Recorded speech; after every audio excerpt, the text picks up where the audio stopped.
Bueno, buenos días. Vamos a trabajar en esta clase virtual el tercer eje de la primera unidad, que tiene que ver con lo antropológico. Vieron que el orden fue el siguiente. Trabajamos primero el concepto general de las músicas. ¿Por qué hablamos de música en forma plural? Porque de esta manera ese concepto nos permitiría incluir una variedad de prácticas sonoras, tanto a nivel personal como colectivo, eh, que trasciendan la idea de la música en sentido occidental, o sea, las músicas en su diversidad. Por eso hablamos de las músicas en general, porque la materia nos va a permitir recorrer la reflexión sobre diferentes prácticas musicales de carácter popular, la música en relación a la neurocognición o al desarrollo de los saberes, o sea, es ampliar la posibilidad del concepto de música. El segundo eje que pensamos fue por qué social, ¿sí? Lo vimos un poco a partir de dos autores, de Adorno, que nos permite relacionar la música con las condiciones materiales, políticas, culturales de su realización, para ver que no es algo desprendido de ese contexto, sino que opera muchas veces como un matiz ideológico que permite, en términos de Adorno, ser el momento de entretenimiento que permitiría sopesar la carga del trabajo, que es el eje de las sociedades capitalistas y modernas, y de alguna manera esas prácticas musicales operar también ideológicamente a modo de encubrir, soslayar esas relaciones que permiten que el hecho musical tome determinada significación. Y otra autora que visitamos es Ruth Finnegan, que lo que hace es pensar la música en el contexto de las sociedades urbanas y ver que no se limita solo o sea, piensa, mejor dicho, en dos paradigmas posibles de interpretar la música local. O bien la pensamos en el marco de una ciudad, ¿sí? Donde no se puede encontrar un centro, donde va a ser todo muy disperso, no le podemos dar comprensión al hecho musical, o bien también otro paradigma la piensa como que dentro de la ciudad va a haber ámbitos comunitarios donde se va a reproducir determinadas situaciones musicales, pero en sentido como endógeno, como si éstas estuvieran encerradas como una comunidad folk dentro de la ciudad. Lejos de adherir a uno o a otro paradigma, ella piensa más la música en muchas situaciones, con muchos gradientes que van desde el músico amateur que interviene en un hecho musical, como un músico profesional, donde dentro de esa banda musical puede haber vínculos más estrechos, ser familiares, ser amigos, ser alguien que momentáneamente interviene en el hecho musical y se da el momento colectivo de la interpretación. Lo que ella trata de demostrar que en realidad es muy difícil encasillar el hecho musical en el marco de la ciudad en conceptos muy estáticos, sino que establece el concepto de sendero, ¿no? Eh, Así que estos dos, vamos a trabajar a partir de profundizar la lectura de esos dos textos, vamos a acompañar unas guías para que ustedes puedan eh, leerlos en profundidad y saber sobre qué centros o puntos van a centrar la lectura, que les permite entender que la música no está desprendida del marco social en el que se produce, ¿sí? Que no es un hecho autónomo de un creador solitario que se le ocurre, sino que la podemos interpretar en el marco de una sociedad o de una producción colectiva. Y nos quedaría para esta clase el tercer eje, que lo vamos a ver en profundidad en la clase presencial, que es el eje de lo antropológico. Eh, ¿A qué se refiere cuando se piensa en lo antropológico? Se piensa en el otro, ¿sí? Eh, Vamos a recorrer autores que nos van a explicar cómo se va construyendo este concepto del otro. ¿Quiénes son los otros?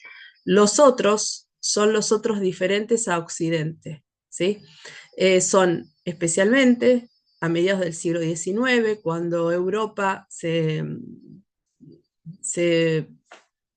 dirige a realizar su expansión imperialista, tiene la necesidad económica de dominar bajo el formato de dominación colonial a otras regiones que están en inferioridad a las condiciones de una sociedad occidental. No en la inferioridad cultural, sino en la inferioridad tecnológica eh, y económica, ¿sí? Desde el marco de una sociedad occidental. No es porque sean inferiores culturalmente, sino porque son vistas como inferiores por Occidente a fines de obtener de ellas materias primas, manos de obra esclava, y son las regiones de África, Asia y también América.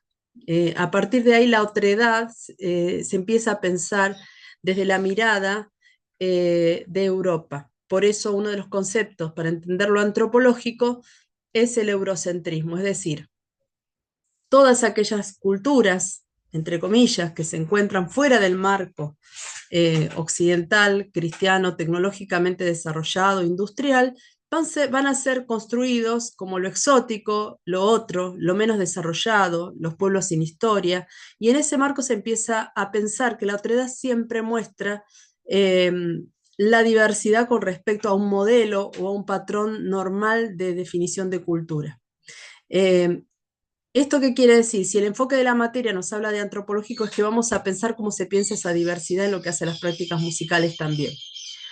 Vamos a recorrer en esta primera unidad conceptos como el eurocentrismo, que sería aquella mirada o modelo a partir del cual se define a las otras culturas, siempre como inferiores. Hubo marcos teóricos que iban a ubicar a esos pueblos como pueblos inferiores.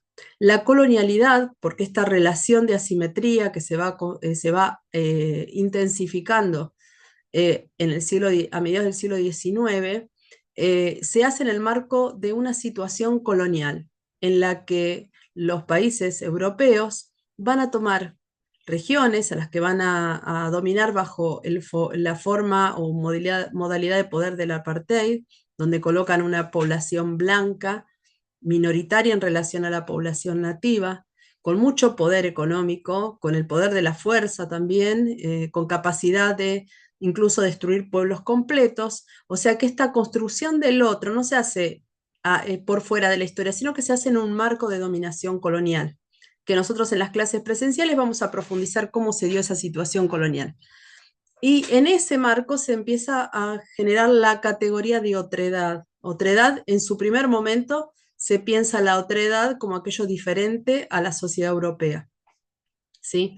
Eh, ese marco de desarrollo después lo podemos, a través de un determinado proceso histórico, los otros se va a ir construyendo como un concepto teórico que nos permite pensar el tema en realidad de la diversidad, de cómo se incluye esa diversidad, no solamente en cuestiones sociales, sino también en la relación entre las músicas, esto que decíamos, cómo se fueron pensando, cómo íbamos relevando, construyendo la musicalidad de los otros, ¿sí?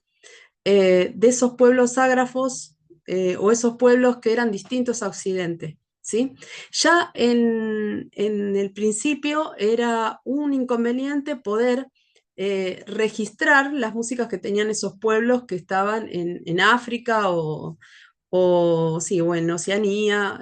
Había un problema del registro, porque no sabíamos, no se podía de alguna manera relevar toda esa información. Entonces la antropología estuvo un poco al principio reñida con esa capacidad de poder registrar las músicas diferentes que iba encontrando. Estos conceptos los vamos a profundizar. Yo lo único que voy a hacer ahora está integrado en esta presentación una serie de fotografías que tomé yo de unos manuales muy clásicos de una colección que se llamaba Razas, ¿sí? Y fui seleccionando y fotografiando para integrar acá fotografías de distintos pueblos con el uso de distintos instrumentos. Y ustedes van a ver ahí, les voy a ir pasando las fotografías despacito, pero ustedes van a notar algunos puntos en común que los voy a cerrar al momento de pasar todas las fotos, ¿sí? Em, donde van a ver una línea de continuidad. Acá me había salteado algo que me parece importante. Cuando hablo de lo antropológico, como les dije antes, es de alguna manera relevar la consideración de la diversidad en las prácticas musicales. ¿Qué son los otros? Desde la mirada de recuperar las miradas musicales. Los otros son los campesinos, ¿sí? Los pueblos exóticos, ¿sí? Esto exóticos en términos de Occidente, ¿no? O sea, los pueblos africanos, los pueblos nativos americanos, eh, también los grupos sociales que quedan excluidos, o sea, los grupos de las comunidades, que va surgiendo o emerge de las barriadas, por ahí, ¿sí? Que no están, no guardan los estilos ni la supuesta excelencia de la música occidental. Las músicas de las grandes civilizaciones. Les voy a colocar un ejemplo de música y de danza sufi, por ejemplo, eh, o la música de la antigüedad, de la historia antigua, pero de las grandes civilizaciones. Esos tampoco están incorporados dentro de la música occidental. Y también incorporamos a la música o la musicalidad, a la sonoridad en realidad de los animales, donde siempre cuando se interpretó en algunas culturas, se trató de establecer un puente con la sonoridad de los animales, especialmente las aves. Siempre ya escuchamos en la última clase esa cuestión de tratar de incorporar algunas sonoridades propias de las aves, de los pájaros, ya sea la temática o tratar de interpretar ese sonido que conformaba parte del contexto de estos pueblos. Em, Les voy pasando fotografías despacito, ¿sí? Al pie de cada fotografía, si ustedes quieren, la pueden ampliar, y está la referencia de ubicación geográfica o las está describiendo. Em, Son de distintos pueblos a lo largo de todos los continentes, diferentes a la occidental, que es la categoría de... quiero que ustedes a través de la fotografía reconozcan una categoría que se va construyendo. Es la categoría de lo exótico a mediados del siglo XIX. O sea, lo exótico era la mirada eurocentrista, ¿sí? El occidente, eh, para interpretar la cultura de estos pueblos. Eran vistos como exóticos. Aún así, ustedes van a fijarse que tienen instrumentos, ¿sí? Todos tienen su referencia. Relevé las fotos que tienen, sí, que tienen instrumentos incorporados o son danzas, ¿sí?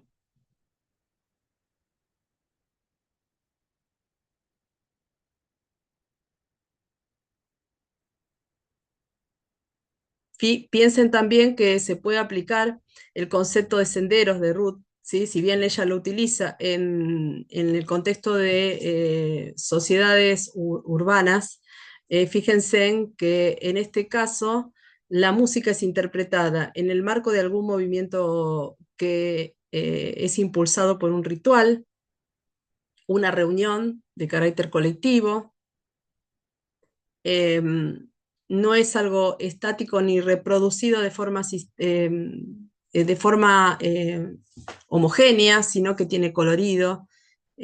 Hay muchas, si ustedes se fijan en las fotos, el cuerpo incorporado totalmente en la interpretación de la música, no está desarraigado de la vida cotidiana, ¿sí? Va acompañada por distintos atuendos, máscaras con significación de carácter cultural o ritual, ¿sí? Cada una tiene su localización, pero van a fijarse y de alguna manera las fotos le dan cuenta, ¿sí? De la transversalidad de las prácticas musicales a lo largo de las culturas de todo el mundo, ¿sí? Y de la implementación de algún instrumento que implica un trabajo específico para realizarlos. Eh, Cuando vean las referencias van a ver que están incorporadas en rituales o en momentos específicos de la vida cotidiana, también a roles, diferentes roles que tiene la mujer o el jefe de la tribu, ¿sí? Fíjense en que si bien tiene similitud con instrumentos o funcionalidades similares al occidente, están hechos con materiales propios de su contexto, ¿sí? Y decirles que en esta, además de que el cuerpo está, o sea, el movimiento, el cuerpo, está muy arraigado en la forma de interpretar la música. Lo que ustedes van a notar en estas fotografías y leyendo las referencias es que siempre hay una relación con la visión de lo cósmico de cada una de estas culturas.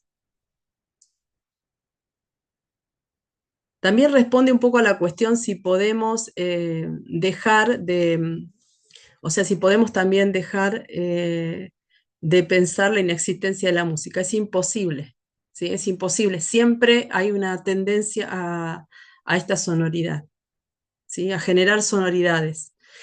Habíamos dicho también cuáles eran los otros. Acá tienen un artículo muy interesante acerca de los animales y la relación con la musicalidad. Es una relación muy importante, que tiene relevancia. La otra vez escuchamos música clásica con la idea de imitar el sonido de las aves, no solamente en la música clásica, sino, o sea, en estas culturas eh, hay relevamientos etnográficos que hablan cómo a través de los instrumentos se trataba de atrapar desde el viento, la sonoridad del viento, como la sonoridad de las aves. ¿Sí? Así que es una presencia muy fuerte de la relación de la música culturalmente recreada en estas culturas con el marco o el contexto ambiental o cósmico, ¿no? Está buena, yo les recuperé esta frase en relación a esto, donde dice: desde que José Manuel Gómez tiene uso de razón, en su pueblo existió una tradición que consistía en la realización de los instrumentos musicales que son llamados capadores o chiflos, que se caracterizan por ser pequeños, anchos y de cañas delgadas en la región del Valle Tensa del Sur. ¿Sí? La forma en que los antepasados nuestros construían los instrumentos musicales tenían que ver con un intento de replicación o imitación de los pájaros de su región, explica Carlos Andrés Torres, licenciado en música en la Universidad de Antioquia, quien ha trabajado musicalizando obras teatrales, cortometrajes y componentes audiovisuales, utilizando el sonido de la naturaleza para generar ambientes sonoros. Y acá voy a establecer una forma de idea. ¿Sí? Ustedes fíjense en que existe en los pueblos desde el origen de los tiempos este puente y esta contextualización de la música tratando de recuperar las sonoridades del ambiente, como decíamos, el cantar de los pájaros y de que eso de alguna manera se recree musicalmente dentro de la composición musical. Y algunas veces ese recurso, que fue en el inicio de los tiempos, un recurso, si quieren ustedes, de la primera hora, primitivo, es recuperado a la hora de armar el paisaje sonoro para un corto, una película, es el recrear sonoridades donde se relaciona la musicalidad con el paisaje sonoro. ¿Sí? Eso, si bien ahora va a estar atravesado y mediado por los medios tecnológicos como la producción audiovisual o digital, ya era una situación que se daba desde el principio de los tiempos, incorporar el contexto en la realización de la música.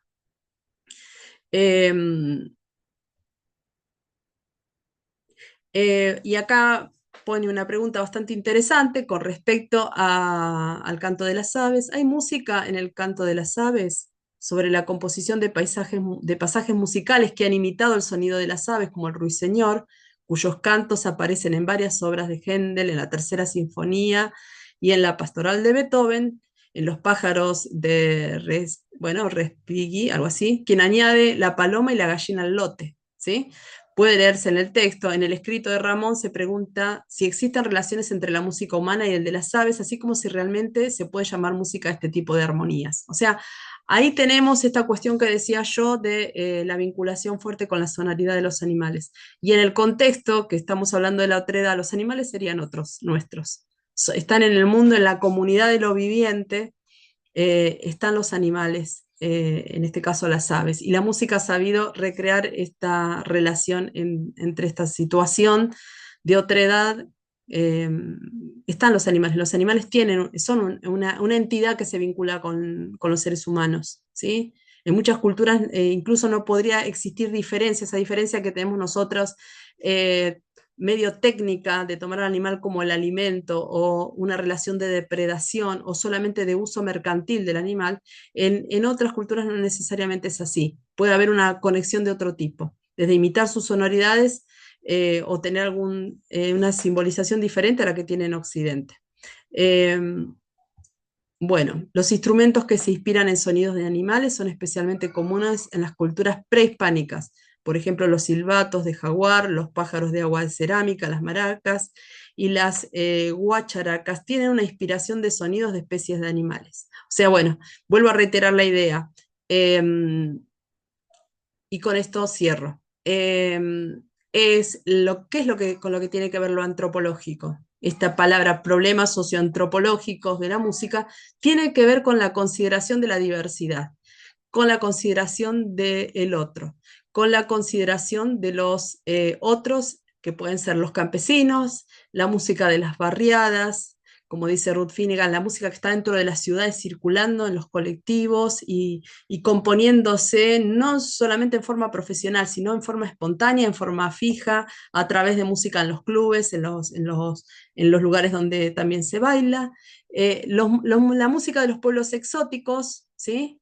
Eh, o sea, la música antigua, ¿sí? Es decir, el considerar eso nos permitiría tener un marco en donde la idea de antropológico tiene que ver con la música diversa. ¿Diversa con respecto a qué?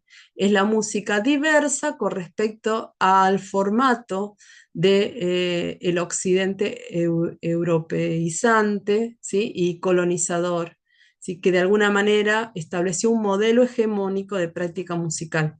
¿Sí?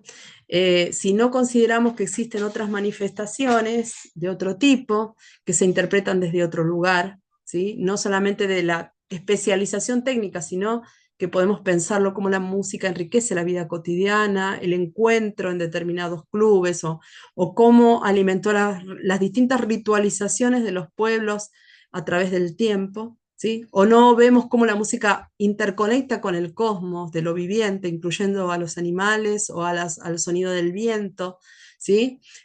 Nos quedamos cortos. La idea es ampliar la mirada, la idea de lo antropológico es ampliar la mirada a la idea de la diversidad. Bueno, esto es una presentación de estos conceptos. Lo voy a acompañar con la lectura, ¿sí? Con los anexos que les traen la bibliografía correspondiente y con alguna guía para que ustedes puedan seguir la lectura. Como digo, siempre estoy a disposición de ustedes para lo que precisen. Cualquier duda que tienen la escriben o me la preguntan a través del grupo de WhatsApp. ¿Sí? Vayan tratando de ir leyendo a diario un poco cada día para que no se les amontone la bibliografía. Y bueno, gracias por todo y a disposición de ustedes para lo que precisen.